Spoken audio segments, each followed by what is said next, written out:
भगवान बुद्ध भगवान विष्णु के दशावतार में से ही एक अवतार माना गया है। भगवान बुद्ध का जन्म, ज्ञान प्राप्ति और महापरिनिर्वाण ये तीनों एक ही दिन यानी वैशाख पूर्णिमा को ही हुई। यानी आज वैशाख महीने की पूर्णिमा है। इसे ही बुद्ध पूर्णिमा के रूप में मनाया जाता है। इसी दिन गौतम बुद्ध का जन्म पूर्व नेपाल के लुम्बिनी वन में हुआ था।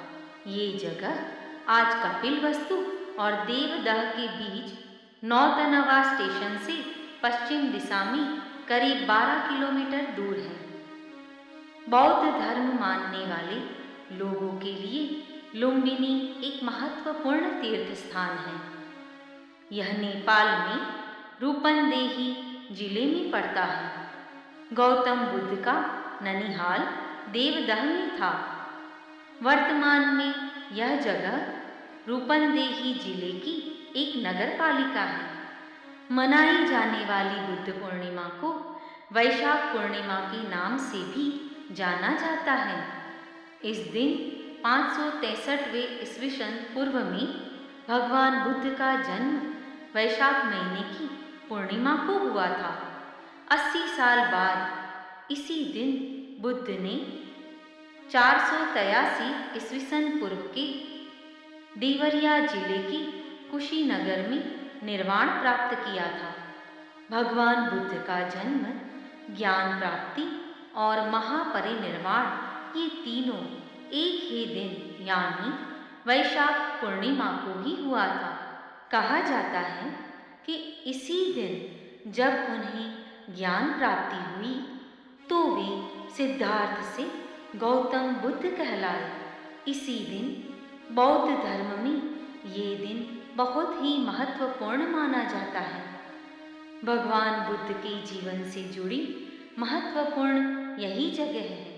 कपिलवस्तु सिद्धार्थ के पिता राजा शुद्धोधन के राज्य शाक्य गणराज्य की राजधानी यानी कपिलवस्तु, यह कपिलवस्तु ही थी। अब कपिलवस्तु दक्षिण नेपाल में एक जिला है। घर छोड़ने से पहले सिद्धार्थ यानी कि गौतम बुद्ध यहीं अपने पिता के महल में रहते थे। वैराग्य प्राप्त होने के बाद गौतम बुद्ध भारत में बिहार राज्य के गया जिले में पहुँचे। यहाँ वैशाखी पूर्णिमा के दिन सिद्धार्थ पीपल के पेड़ के नीचे ध्यान लगाकर बैठे थे। ध्यान लगाने पर रात को सिद्धार्थ की साधना सफल हुई और उन्हें सत्यता का बोध हुआ। तभी से सिद्धार्थ बुद्ध कहलाए। जिस पीपल वृक्ष के नीचे सिद्धार्थ को बोध मिला वह बोधि वृक्ष कहलाया और गया के पास उस जगह को बोध गया के नाम से भी जाना जाता है। भारत में उत्तर प्रदेश राज्य की वाराणसी जिले में यह सारनाथ करके जगह है। आषाढ़ महीने की पूर्णिमा को गौतम बुद्ध काशी के पास मृगराव, वर्तमान में उसे सारनाथ से जाना जाता है, वहाँ पे पहुँचे। वहीं पर उन्होंने सबसे पहले धर्मोपदेश दिया और 5 मित्रों को अपना अनुयायी बनाया और उन्हें धर्म की प्रचार करने के लिए भेज दिया। भारत में कुशीनगर जगह उत्तर प्रदेश राज्य की गोरखपुर से 50 किलोमीटर दूर है। यहाँ पर वैशाख पूर्णिमा के दिन ही भगवान बुद्ध ने महानिर्वाण की ओर प्रस्थान किया था। इसके बाद से भारत में इसी दिन को बुद्ध पूर्णिमा के रूप से मनाया जाता है। भगवान बुद्ध की शांति की प्रार्थना और भगवान बुद्ध की विशेष पूजा कैसे होती है? बौद्ध और हिंदू दोनों ही धर्मों के लोग बुद्ध पूर्णिमा को श्रद्धा से मनाते हैं। ये पर्व बुद्ध के आदेशों और धर्म की रास्ते पर चलने की प्रेरणा देता है। बुद्ध पूर्णिमा पर बौद्ध धर्म मानने वाले लोग बौद्ध विहारों और मठों में इकट्ठा होकर एक साथ उपासना करते हैं। इस दिन दीप जलाते हैं, रंगीन पताकाओं से सजावट की जाती है और बुद्ध की शिक्षाओं पर जीवन जीने का संकल्प लेते हैं। इस दिन भक्त भगवान बुद्ध पर फूल चढ़ाते हैं, अगरबत्ती और मोमबत्तियां जलाते हैं तथा भगवान बुद्ध के पैर छूकर शांति के लिए प्रार्थना करते हैं। इस दिन सफ़ेद कपड़े पहनते हैं। भारत के अलावा 10 से ज़्यादा देशों में ये पर्व बुद्ध पूर्णिमा न सिर्फ भारत में बल्कि दुनिया के कई देशों में भी मनाई जाती है। माना जाता है कि बौद्ध धर्म दुनिया का तीसरा सबसे बड़ा धर्म है। इसीलिए ये Sri Lanka, Japan, Korea, Cambodia, Vietnam, चीन, Nepal, Thailand, Malaysia, Myanmar, Indonesia जैसे देशों में खास तौर से मनाया जाता है। श्रीलंका में इस दिन को वेसाक के नाम से जाना जाता है, जो निश्चित रूप से वैशाख का ही अपभ्रंश है।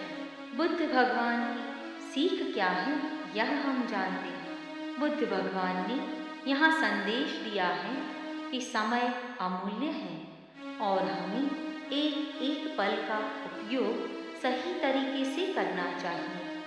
आमतौर पर लोग अधिकतर समय व्यर्थ कामों में खर्च कर देते हैं, जबकि हमें ऐसे काम करने चाहिए जिनका कोई अर्थ हो। हमें रोज सोचना चाहिए कि हमने आज कौन कौन से अच्छे काम किए हैं, हम कितनी देर ध्यान कर रहे हैं, शांति पाने के लिए क्या कर रहे हैं। इन बातों का ध्यान रखकर काम करोगी तो जीवन में सुख शांति बनी रहेगी।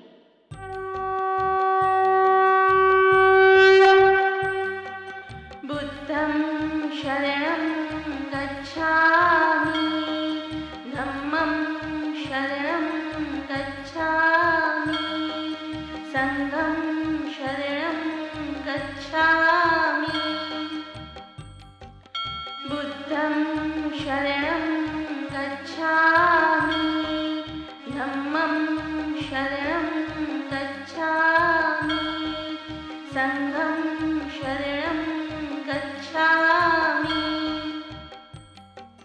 बुद्धं शरणं गच्छामि, धम्मं शरणं गच्छामि, संघं शरणं गच्छामि।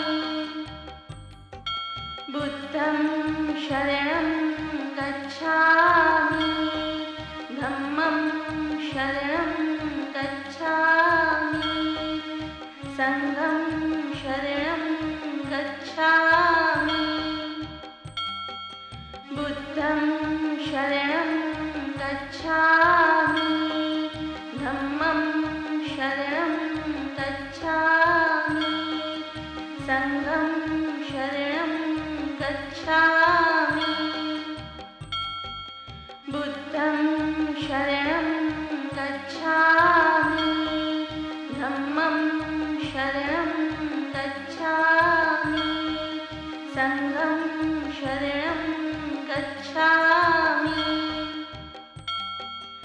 बुद्धं शरणं गच्छामि, धम्मं शरणं गच्छामि, संघं शरणं गच्छामि।